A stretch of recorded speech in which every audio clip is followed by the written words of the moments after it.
Prepare yourselves for the majesty of sports. And DraftKings, the sponsor of this video.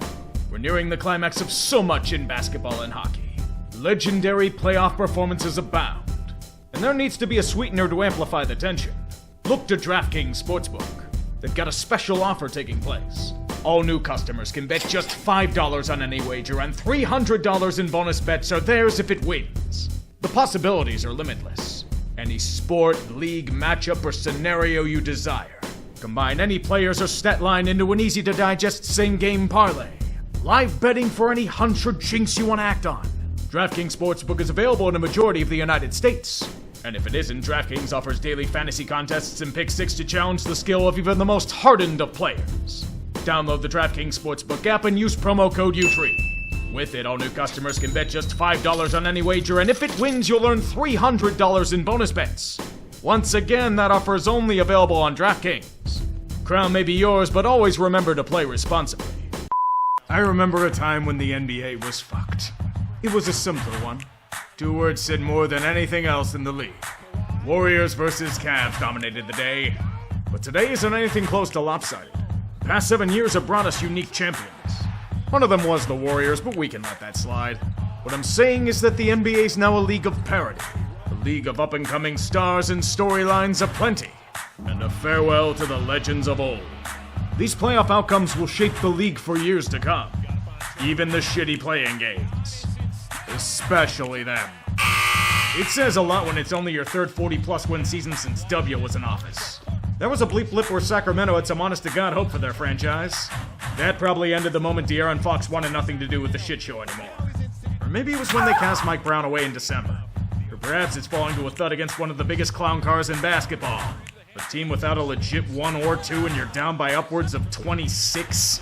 2023's magic is gone. The Kings needed a scapegoat for this year's fizzling, and it was Monty McNair. Scott Perry and Doug Christie have an uphill battle this offseason.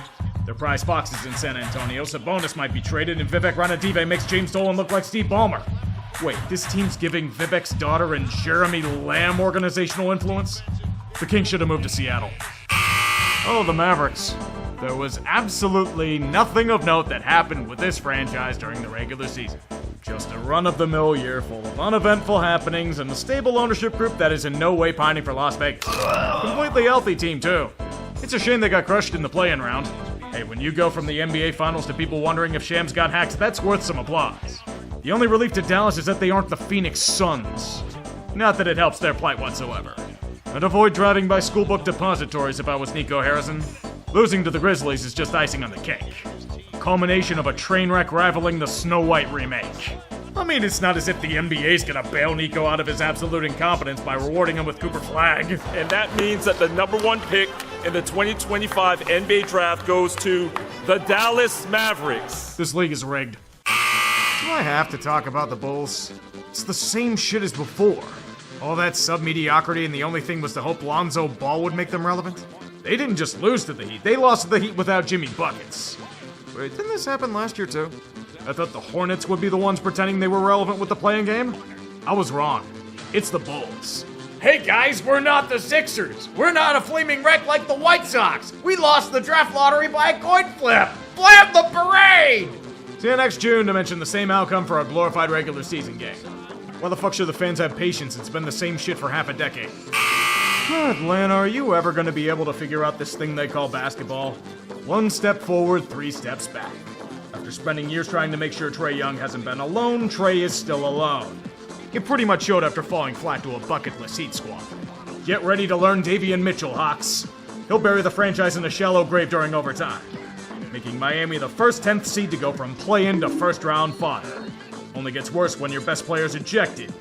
For not giving the ref the ball? A bad team defense for the 4th year in a row needs some overhauling. Landry Fields shall become laundry, thrown in a hamper. Onsi Salah's got an interesting offseason ahead of him. Several first-round picks plus potentially $50 million coming off the books in Capella, LeVert, and more. They gotta find someone to aid Trae. It hasn't worked yet. Congratulations, Grizzlies, you made it back to the big dance after a year of woe. Fantastic prizes await inside this Iron Maiden, being absolutely annihilated by a Thunder team eager for blood. And they're not exactly interested in a parlay. Sometimes it doesn't matter if you show up.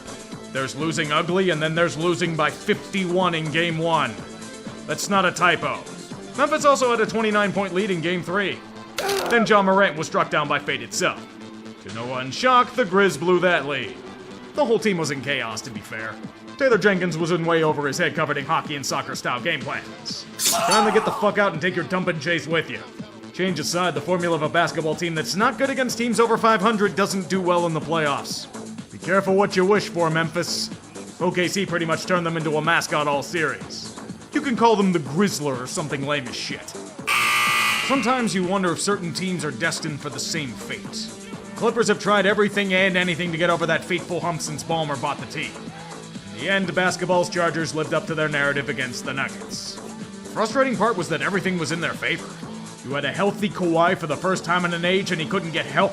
LA had the peak of Leonard in the postseason and were still beat. The rest of the team might as well have joined PG-13 on his podcast. Fighting in vain until the very end, but Denver's clutch genes in Game 7 roared back with a vengeance. Utter domination of what was a tight series to the very end. Control slipping from their grasp. The Clippers' first-rounders until 2030 are probably joining them with their lack of control. But the rewards for shipping them off are nothing compared to James Harden in big moments. Like goddamn clockwork. Oh no, you guys, the Mavericks gifting Luka to LA didn't solve all their woes? The betting favorites to win the title fell in the first charge? Speaking of Luka, trading away AD created a gigantic hole at center. They tried for Mark Williams from Charlotte, but everything from the Hornets is a lemon, so that fell through. Solving this equation, Rudy Gobert went abso-fucking-ham. No matter the shooting prowess, when you have no post presence, it's hard to secure rebounds. No amount of extra conditioning for Luka can cure that. Guess that's why Redick played his starters the entirety of second halves. JJ believes this team needs to get into championship shape. Most don't need a journalism degree to see who you mean. So they were best about the city they used to play and got humiliated as the 3 seed, and LeBron doesn't want to take a pay cut. I don't know where they go from here, but averaging 17 points in the fourth quarter all series ain't good. Time to throw the entire team to get Giannis over here. There's a kryptonite for everything imaginable. The Maple Leafs foe is Game 7s. P. Diddy's foe is common decency. The Rockets' foe is Golden State. They can't beat them in a series. Even in a revival after an arduous rebuild, the old schoolyard bully humiliates them in the office. A damper to what was a strong season and optimism for the future. Is it really that much of a demerit, though? Houston had their first 50-win campaign this decade. They're not losing anything of note in the roster either, unless they decline Van Vliet's team option. Yet I feel forlorn. We were so close to unbelievable memes if they came back from a 3-1 deficit.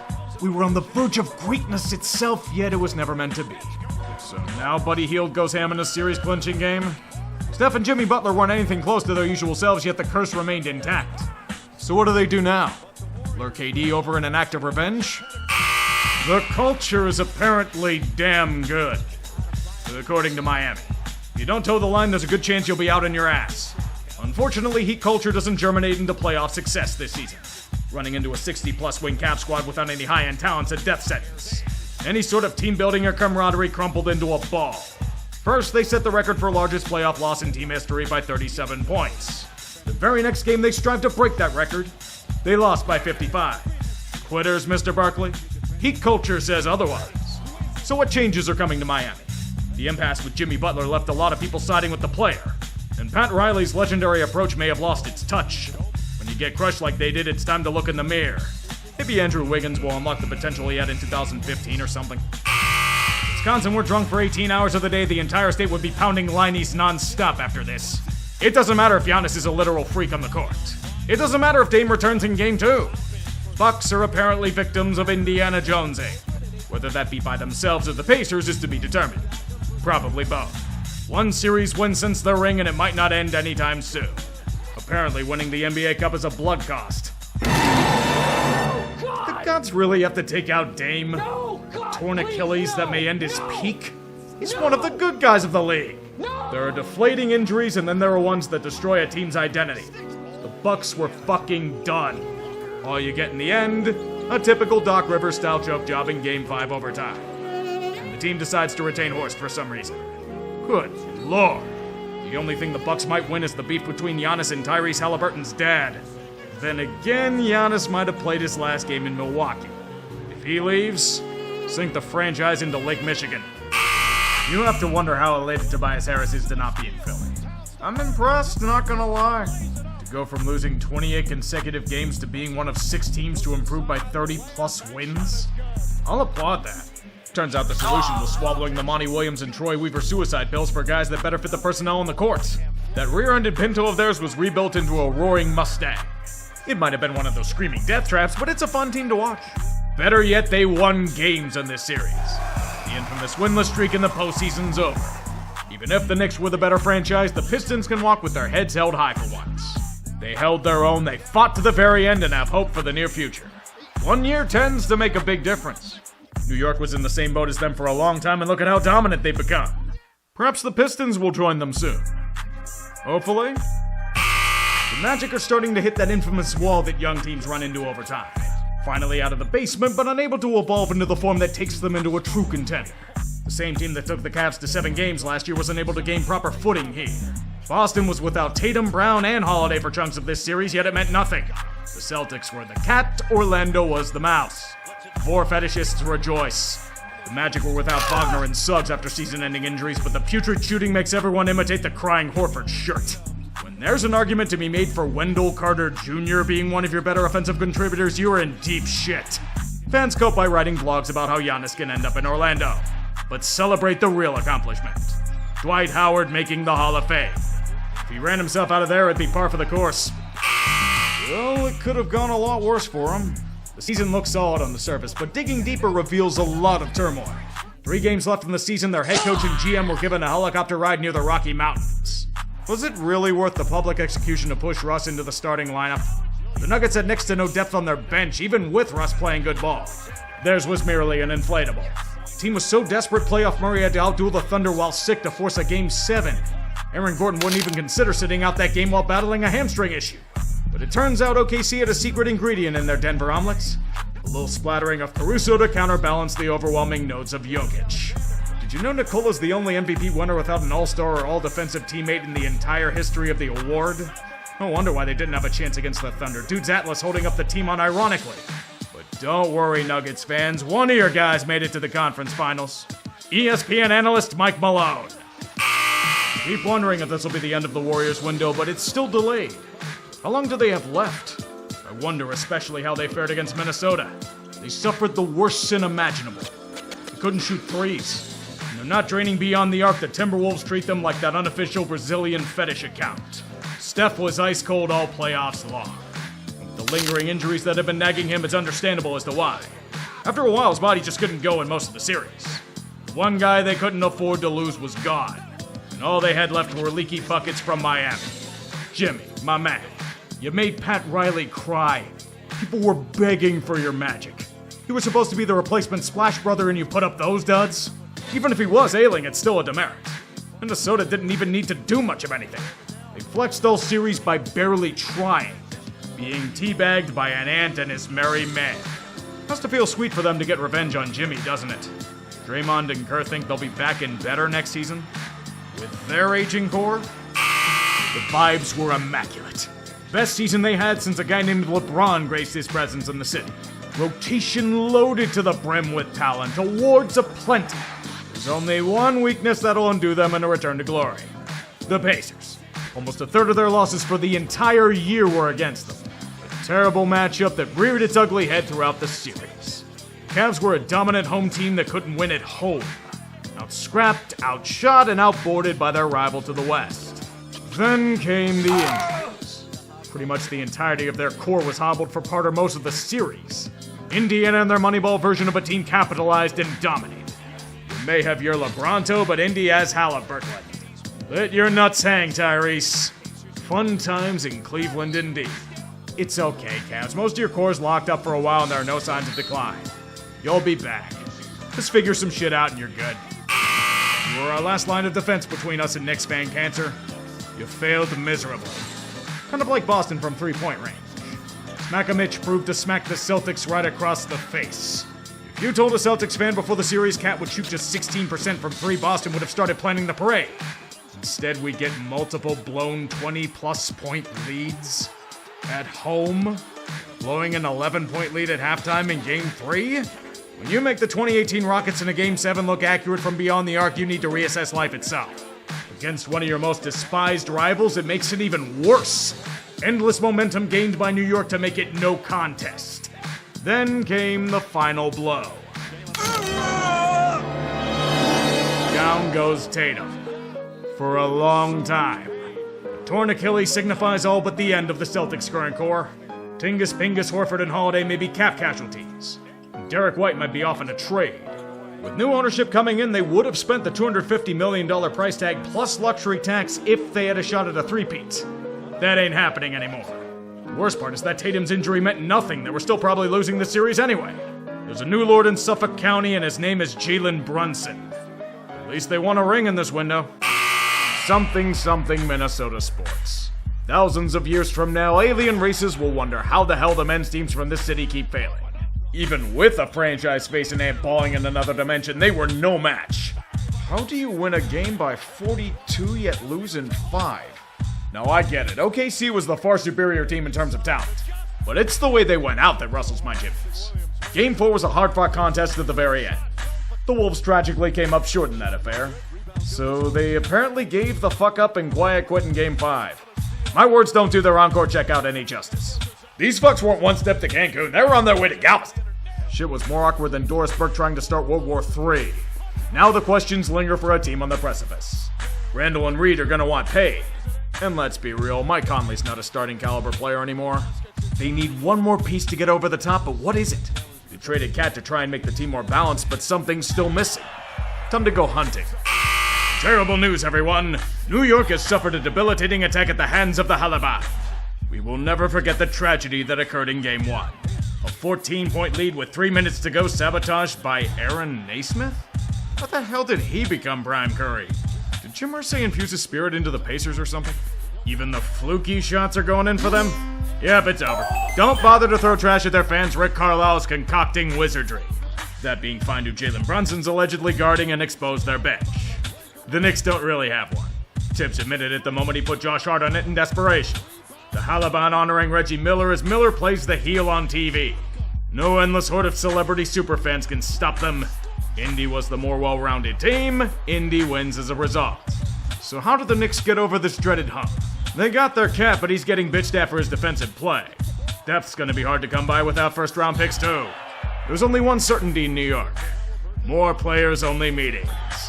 How long does Thibodeau survive in this pressure cooker? And he's gone. Oh, that was fast. It's been a damn good postseason. Coming from me, that's high praise. I wasn't kidding when the implications of certain results are seismic. The age of the Celtics may be over. The Bucks might be forced into a rebuild. And the Clippers are still a gigantic legacy of failure. But enough laughter. The time has come to discuss the finals matchup at hand. Al-Shaida against the Taliban. True basketball fans rejoice at the quality on display. Somewhere in New York, ESPN's waking up in a cold sweat. Their nightmare has come true. They have to talk about actual basketball instead of hot takes. Oh, who am I kidding? They'll still talk about LeBron during the whole damn thing. OKC's the bizarro version of the process. One not run by knee-jerk decision-making and draft picks that blow up in their face. They took full advantage of selling their wares to the highest bidder. Especially the Clippers for Paul George. Getting a rookie named Shai Gilgeous-Alexander from them made this one of the most lopsided trades in recent history. Drafting Jalen Williams with one of their picks makes this one of the most lopsided trades of all time. They're the biggest pieces on the team. The Clippers still have more picks to surrender to OKC. You can talk about it on Pandemic Peace Podcast. The Thunder also feature Chet Holmgren as their big man. An excellent two-way player and unicorn that changes court complexion when he's healthy. And he's been healthy this postseason. Lou Dort's a defensive machine. Cason Wallace, Aaron Wiggins, and Isaiah Joe make this team deep and deadly. And Isaiah Hartenstein's close to starting World War III, apparently. You can't ignore Alex Caruso's goodness either. He made magic with the bubble Lakers, you know. OKC's a 68-win team for a reason. Seattle's still miffed in the distance, but it's not as bad since the old core was gone. If they want a ring with them, the salt would have been spread for miles. Indiana can also thank trading away Paul George for their current success. Trade tree for that move led them to Tyrese Halliburton. He's heard all the overrated takes and went on the warpath these playoffs. The Taliban take no prisoners. Neither does Rick Carlisle's tactical wizardry. Taking a Moneyball team and upending the so-called elite of the East. Bucks, Cavs, and Knicks bow in their might. Their specialty's the clutch. Aaron Naismith might have an ankle sprain, but his threes will drain into the night. Pascal Siakam's been his outstanding self. Those who saw him in Toronto know of his skill. Miles Turner's been here the longest, and as the big, he's been strong. Benedict Mathurin and Andrew Nimmert is the reliable 2 and 3 of the starting lineup. And Obi Toppin of the Knicks, he got the last laugh against his old team in these playoffs. Alex Caruso's counter with the magic of TJ McConnell. Don't ask questions, we're all fucking on the Pacers bed tonight. Which curse will be broken? OKC since the move from Seattle or the Pacers existing in the NBA? I look forward to seeing how this plays out. But it's probably OKC. Sorry, Seattle. Nice defense. Brunson, oh, look out, he comes in. Brunson falls to their left. Ball the other way. Hurt the other way. And a drive the other way. That was by Toppin. And Toppin's That's what I'm talking about. Good action right there. I'm wet. I'm dirty. Oh, my. Stuff all over the place, and here comes Brunson again. Sets up 3. No.